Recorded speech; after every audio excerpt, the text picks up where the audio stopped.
हो, राहुल पाटलाचं घर हेच आहे काय? होय हेच आहे की साहेब. बोलवा त्याला बाहेर.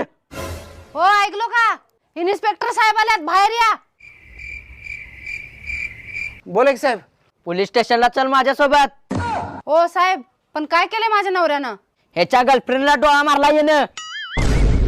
साहेब मी डोळा मारले नाही हो, फक्त स्कूटीचा धक्का मारलोय. ठीक आहे, तू आता गुन्हा कबूल केलायस, चल पोलीस स्टेशनला. हो साहेब जरा थांबा की.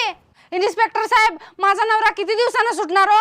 5 दिवस कोर्टाला सुट्टी आहे. तुम्ही एक काम करा, 5-6 दिवसाचे जे कपडे बॅगेत भरून द्या, मग 7-8 दिवसानंतर याची जामीन होईल. तू कशाला काय हातात घ्यालायस? बॅगा ना हो. बर बर इन्स्पेक्टर साहेब, आलेच 5 मिनिटात. सोड की. अरे